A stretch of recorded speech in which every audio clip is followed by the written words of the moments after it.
আল্লাহ বলছেন আমি প্রতিশোধ নেব। এই শব্দ ডাইরেক্ট বলছে, আমি প্রতিশোধ নেব। আমার একটা একটা লোকমা ভাতের হিসাব নেব, আমার এক ঢোক পানির হিসাব আমি নেব বান্দা, আমার প্রতিটা নিঃশ্বাসের হিসাব নেব। সুম্মা লাতুসআলুন্না ইয়াউমাইদিন আনিন নাঈম, আমার প্রতিটা নিয়ামতের হিসাব নেব। এজন্য প্রিয় বন্ধু আমার, বাপ আমার, দয়া করে আল্লাহর ওয়াস্তে বাবাদেরকে বলি, যুবক ছেলে তোমাদেরকে বলি, আমাকেও বলি, আমরা সবাই মিলে আল্লাহর দিকে ফেরা দরকার। কার দিকে? একটা ছেলে হইল মাইনো ভাইয়া নষ্ট করে দিল। এই ভাই, প্রিয় কিশোর, মনে রাখো নিজের ভালো কুত্তাও বোঝে। একটা কুকুররে যদি কেউ লাঠি আলগি দেয়, এই কুত্তাটা ওটা বোঝে যে এটা দিয়ে আমার যদি বাড়ি দেয় আমার ক্ষতি হবে, এই জন্য কুত্তায় দৌড় মারে, ঠিক না? তাহলে নিজের কমপক্ষে নিজের ভালো, নিজের সেফ, এটা কুত্তাও বোঝে, এটা জানোয়ারও বোঝে। তো তুমি বোঝো না ভাইয়া, তুমি এদুরও বোঝো না? তোমার এই রাত দিন নারী দেখা, ছবি দেখা, উলঙ্গ দৃশ্য দেখা তোমার এই জাহান্নামের আগুনে পোড়াবে, এদুরও বুঝলা না? তোমার এই লাগাতার নামাজ না পড়া এই জীবন যে তোমার শেষ পর্যন্ত জাহান্নামে নিবে, এদুরও বুঝলা না? হায় হায় হায়, নিজের ভালোটাই তো কমপক্ষে বুঝলা না। কেমনে বললে বুঝবা? আমি তো আমার সবটুকু চেষ্টা করি, আমার জিন্দিগির ফিকির এটা মিশন, কিশোর যুবক ছেলে বদলাবে, ওরা দিনদার হবে, ওরা সেজদা দিবে আল্লাহকে। এক যুবক যখন সেজদা দেয় তো আল্লাহ তাআলার আরশ নড়ে ওঠে। আল্লাহ তাআলা আরশ আজিম থেকে বলে, যুবক আমার সেজদা দিলি, যা আমি ওয়াদা দিলাম তোরে এই আরশের নিচে ছায়া দেব। তুই আসবি যুবক হাসরের ময়দানে, আমি তোরে আরশের নিচে ছায়া দেব। শাবুন নাশাআ ফি ইবাদাতিল্লাহ, নবীজি বলেন যে যুবক তার যৌবন কালটা আল্লাহর ইবাদতে বেড়ে উঠছে, আল্লাহ রাসূল সাল্লাল্লাহু আলাইহি ওয়াসাল্লাম বলেন আল্লাহ তাআলা তাকে আরশের নিচে ছায়া দেন। ইউযিল্লুহুমুল্লাহু ফি যিল্লিহি, আল্লাহ নিজের আরশের ছায়ায় ছায়া দেন। সুবহানাল্লাহ। এজন্য যুবকের সেজদা বড় দামি সেজদা, নওজোয়ানের সেজদা বড় দামি সেজদা। এজন্য তোমরা হিম্মত করো। ওই ছেলেটাকে বলো ভাই, ওই ছেলেটাকে, ওই অসভ্য ছেলেটাকে বলো মোবাইল বন্ধ করতে। বেটা তুমি এতে উঠে যাও বেটা, এই বেটা অপদার্থ কোথাকার বেটা।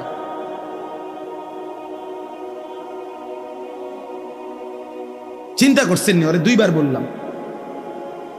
আর এইটাই জীবন। কিছু ছেলে পেলের জীবন এমন, এরা এত শক্ত হয়। এরা কত হইলো, হুজুর তোর আব্বাও যদি কয় আমি লড়তাম না, আমি যেমন আছি। হ্যাঁ, এটা সাংঘাতিক, জানেন না? কিছু ছেলে পেলে এমন শক্ত হয়ে যায়, কলিজা পাথর হয়ে যায়।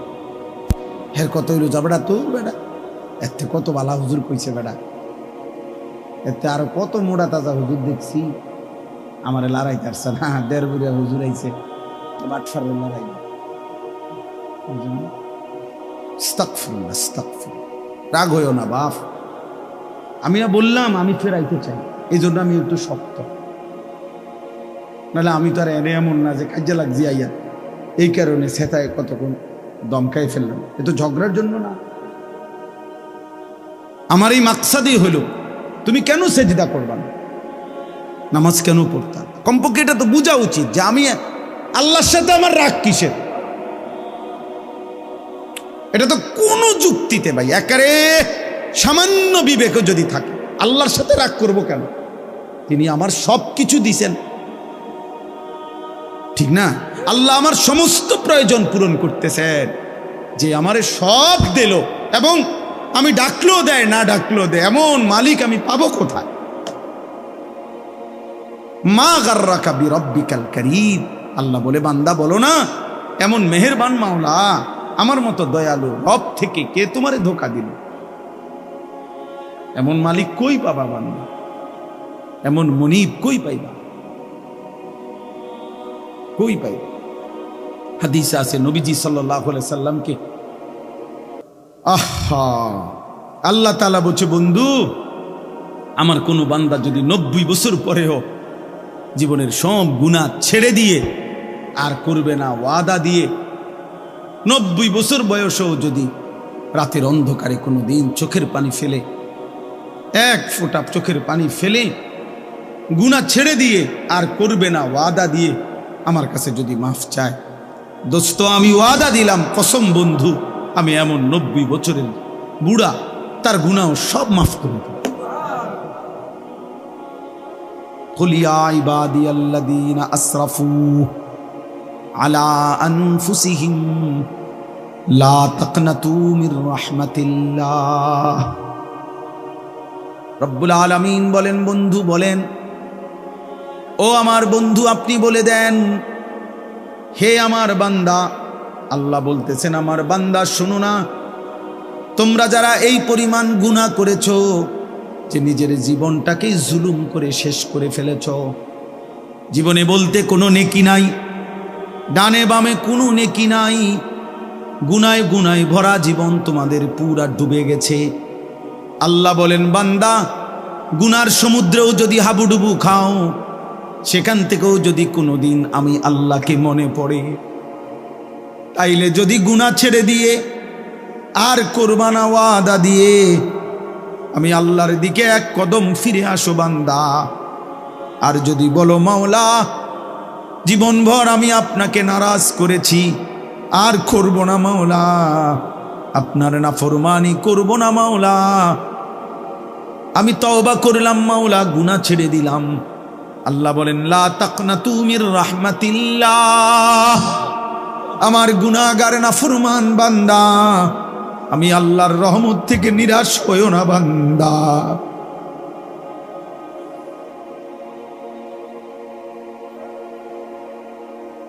मायूस ना हो अहले ज़मीं अपनी खताओं से, तकदीर बदल जाती है मुदतर की दुआओं से।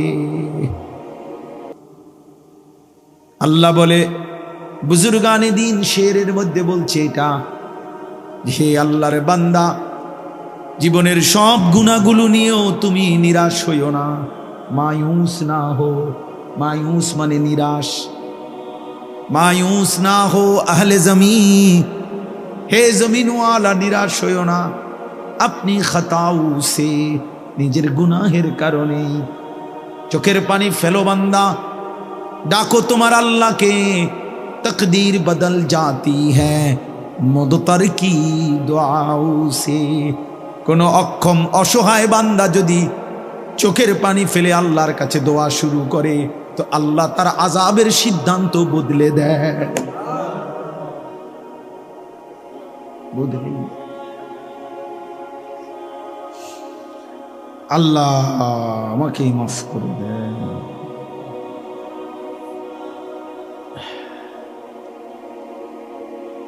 চলো ভাইয়া, আমরা বলার চেষ্টা করছি মালিকের কাছে, তো আমরা এটা বলতে পারবো যে আল্লাহ আমরা বলার চেষ্টা করছি আপনার বান্দাদের কাছে, আমরা চেষ্টা করছি।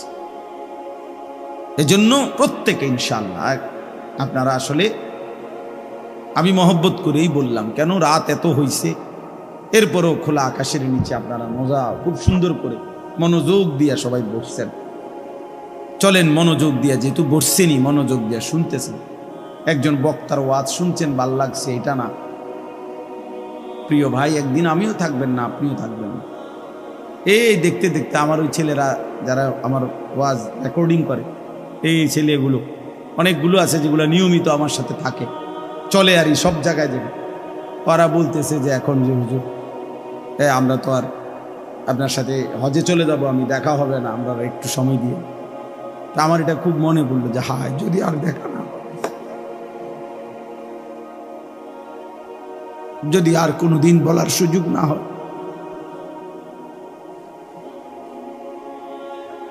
আল্লাহ আমাদেরকে মাফ করে দেন।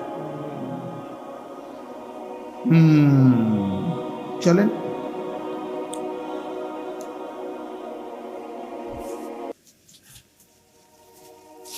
এজন্য যুবক ছেলেরা বলো ইনশাআল্লাহ, হিম্মত করো যে নামাজ পড়বা নি ভাই ইনশাআল্লাহ। ছেলেরা বলো, ছেলেরা তোমরা বলো ভাই, বলো ইনশাআল্লাহ। আগামী দিনে সেজদাওয়ালা যুবক লাগবে, বিশ্বাস। আগামীর সময়টা মাহাদির পক্ষে, ইসলামের পক্ষে। সারা পৃথিবী, বাংলাদেশ না শুধু, সারা পৃথিবীতে কালেমার বিজয়ের জন্য, কোরআনের বিজয়ের জন্য, মাহাদির পক্ষে লড়বার জন্য, দাজ্জালের বিরুদ্ধে, ইয়াহুদীদের বিরুদ্ধে, বেঈমানের বিরুদ্ধে যুদ্ধের জন্য সাহসী, ইমানদার, সেজদাওয়ালা যুবক লাগবে ইনশাআল্লাহ। তুমি নিয়ত করো যে সেদিনের সেই যুদ্ধে ইমানদারের পক্ষে যেন তুমি থাকো।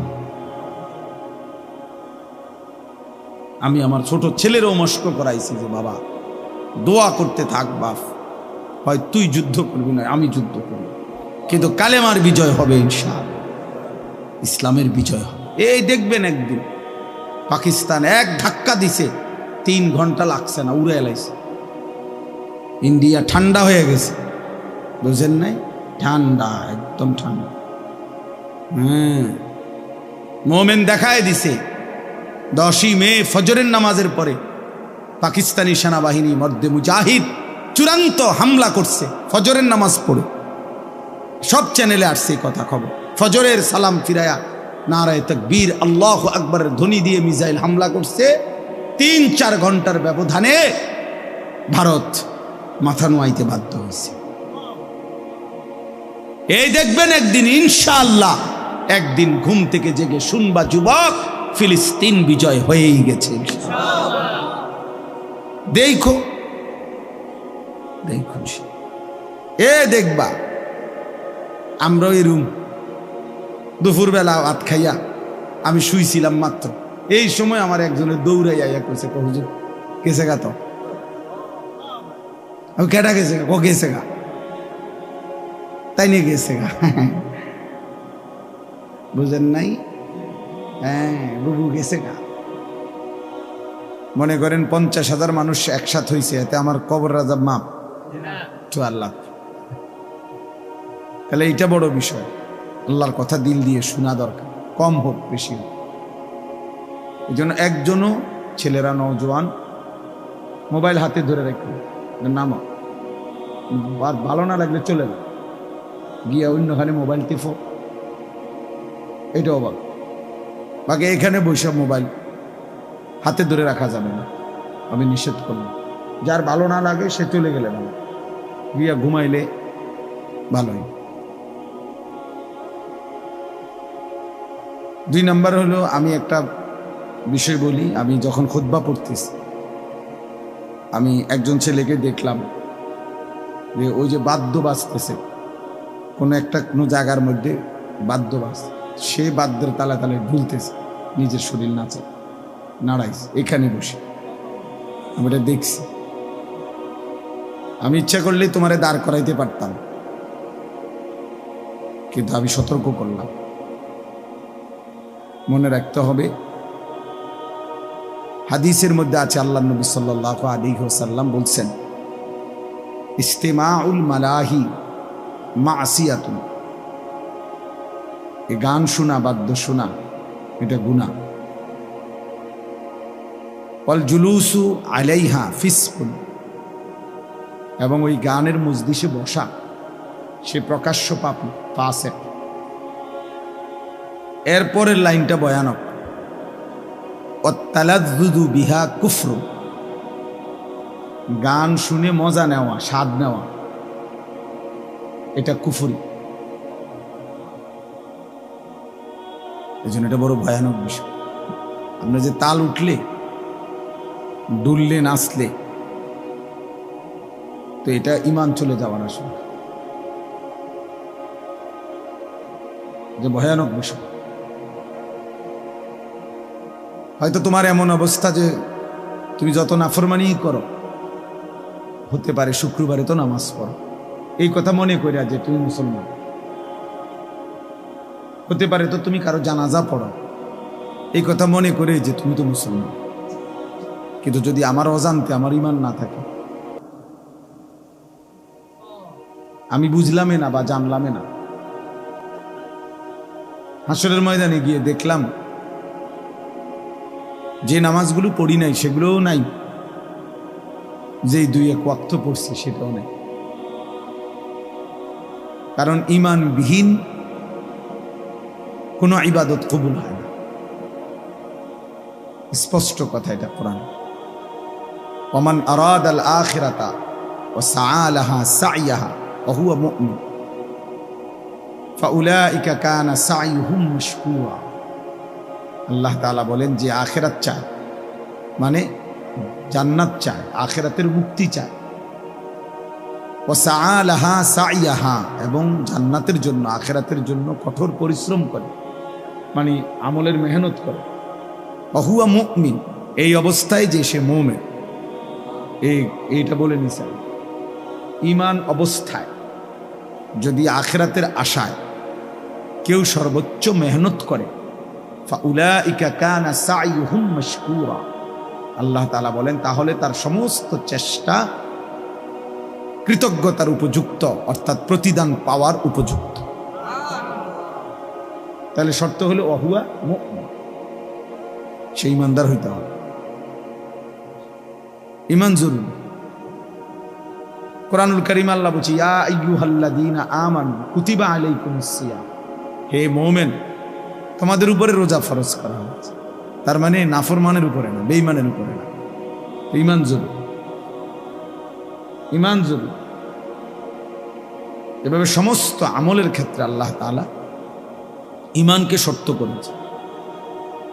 মান আমিলা সালিহাম মিন যাকারিন আও উনসা ওয়া হুয়া মুমিন, আল্লাহ বলেন পুরুষ কিংবা নারী ঈমান অবস্থায় যেই নেক আমল করবে আমি আল্লাহ তাআলা তাকে ফালানুহইয়ান্নাহু হায়াতান তাইয়্যিবা, দুনিয়াতেই আরামের পবিত্র জীবন দান করব।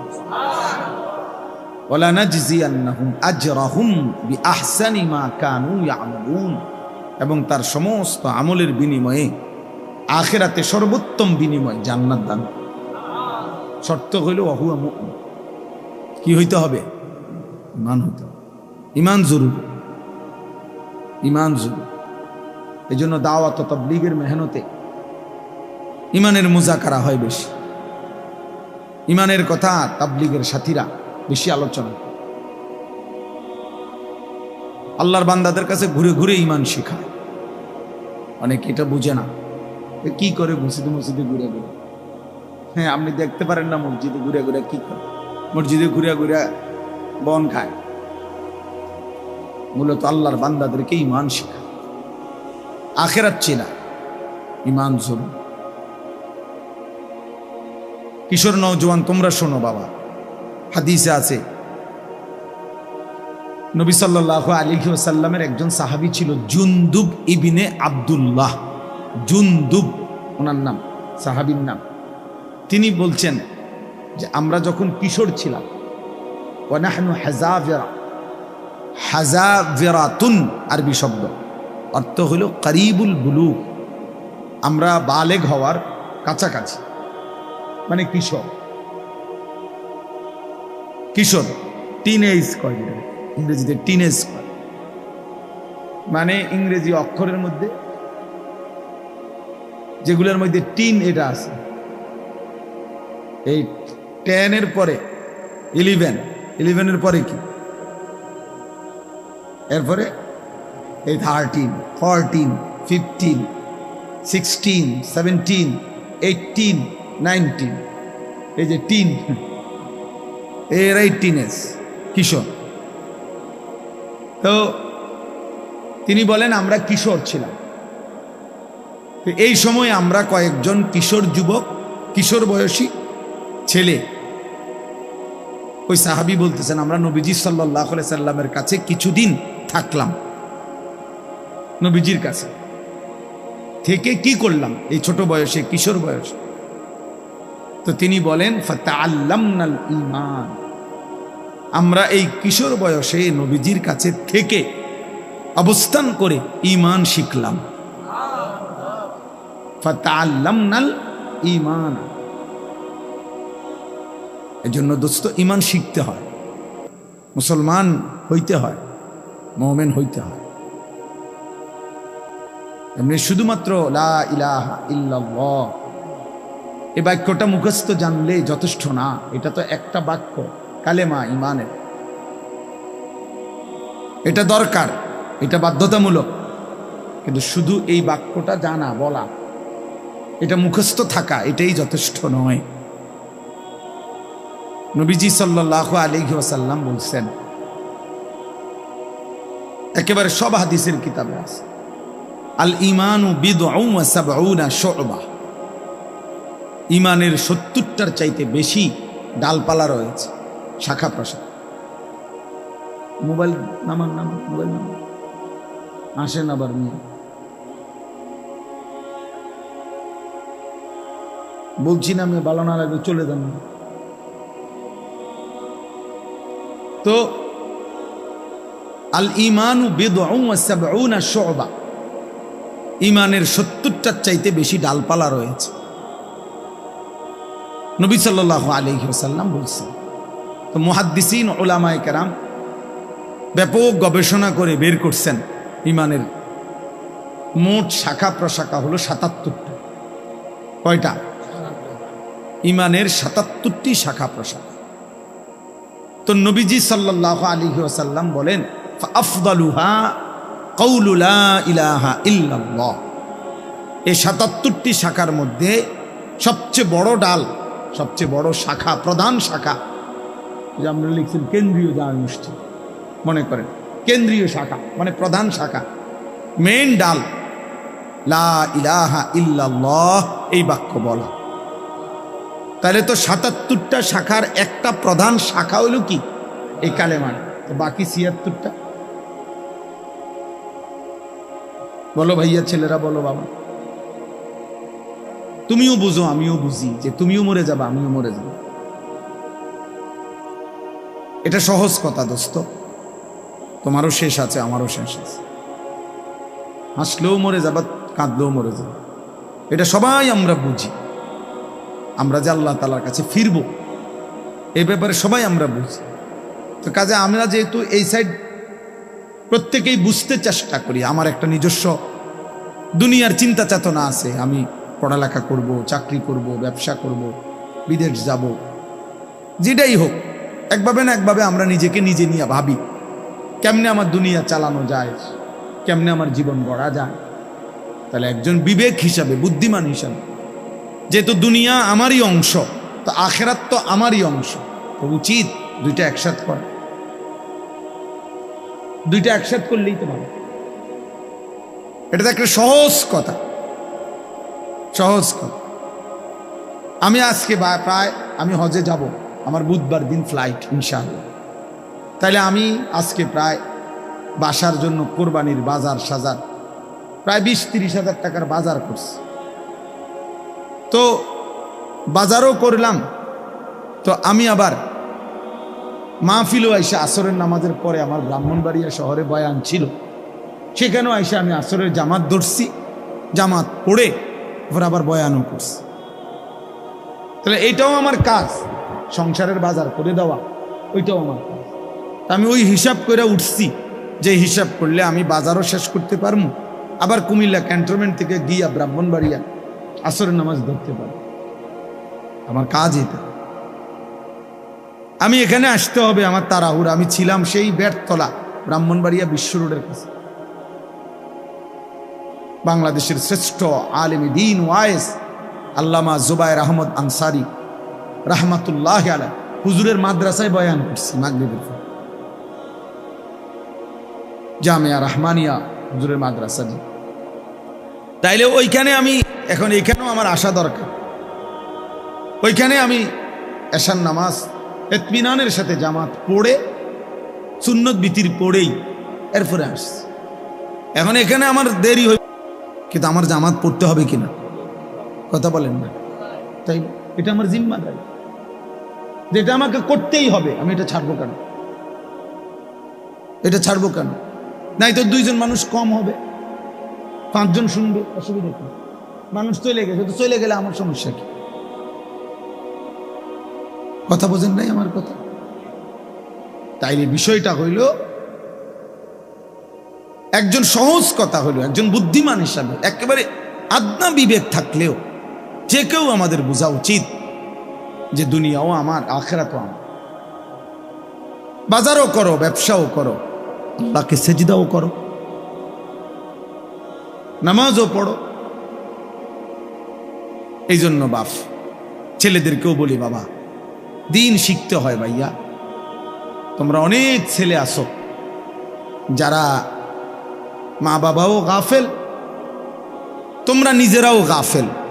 তোমরা ইসলামকে একটা খামখেয়ালি মামুলি বিষয় মনে করো, মন মতো নামাজ পড়ো। অনেক ছেলে আছে তোমরা ফরজ গোসল কেমনে করে জানো না, অথচ তোমাদের বীর্যপাত হয়।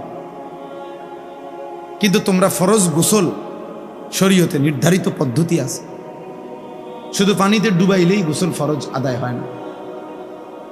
শরীয়তে নির্ধারিত নিয়ম আছে, ওই নিয়মে যদি কেউ ফরজ গোসল না করে সে 100 সে নাপাক, অপবিত্র। এবার সে যদি কাবা শরীফের ছাদে দাঁড়াইও নামাজ পড়ে, আল্লাহর কসম তার নামাজ কবুল হবে না, তার জুমার নামাজও হবে না, তার জানাজার নামাজও হবে না, কিছুই হবে না। তাহলে দিন শিখতে হবে, ইসলাম শিখার জন্য, দিন শিখার জন্য জরুরি, এটা জরুরি। এটা বলে কিছু লোক মাদ্রাসায় পড়ে, ওনাগো ভাল লাগছে, ওনারা মাদ্রাসায় পড়ে, ওনারগো ভাল লাগছে, ওনারা স্কুলে পড়ে, ওনারগো ভাল লাগছে, ওনারা কিন্টার গার্ডেনে পড়ে, যে জেনে ভাল লাগে পড়বো না। এটা মস্কারি না, কোরআন কোনো মস্কারি না। যে যার যেটা ভাল লাগে, যার মন চায় কোরআন শরীফ পড়ুক, যার মন চায় বাংলা পড়ুক, যার মন চায় ইংরেজি পড়ুক, না না, এটা এরকম একটা বিষয় না। এটা আমার ইবাদত। কোরআন শরীফ পড়া এটা শুধু একটা পড়া না দোস্ত, এটা একটা ইবাদত। কোরআনুল করিম তেলাওয়াত করা একটা কি, বাংলা রিডিং পড়া ইবাদত, অঙ্ক করা ইবাদত, তাই এটার সাথে এটার মিল আছে কি? এই জন্য নীরবে আলহামদুলিল্লাহ অনেক সুন্দরভাবে বসছেন, সবাই বাবারাও বসছেন, ছেলেরা তোমরাও বসছো। বাপ বুঝতে শেখো, দিন শেখা দরকার। আখেরাত আমি বুঝি নাই বললেই আখেরাত নাই এমন না ভাই, আমি খেয়াল করি নাই বললেই আখেরাত হবে না, বিষয়টা এমন না। তুমি হয়তো ভাবতেই পারো যাই বুঝি নাই হুজুর, আমরা স্কুলে পড়ছি, এত কিছু কি আর আমরা জানি? বুঝতে এই সমস্ত এই সামান্য কথায় আখেরাত টিকবে না। অনেক চাচারা আছেন, আপনারাও বলেন হুজুর আমরা গ্রামের মানুষ, মূর্খ সুরক্ষ মানুষ, আমরা এত কিছু টোয়াইলি কি আর ওই বলি, আমরা কি আর পারব না? এই সমস্ত কথা বললে খোদার কসম বাবা আখেরাত টিকবে না। হাসরের ময়দান ফাইজলামির জায়গা না, আপনার মস্কারি না, এটা সাদওয়ান না। আপনি গপ মারবেন বইয়া বইয়া, ফালতু কথা বলবেন, মস্কারি করবেন, জি না। 60 বছরেও যে মুসলমান হয়েও নিজের নামাজ সুন্দর করে নাই, 10টা সূরা শুদ্ধ করতে পারে নাই, ওই জিন্দেগি বদনসিব, দুর্ভাগা জীবন। ওই চাচাও বদনসিব, ওই দাদাও বদনসিব, বেটা দুর্ভাগা মানুষ। এটা জীবনটারে বাদ কতগুলো।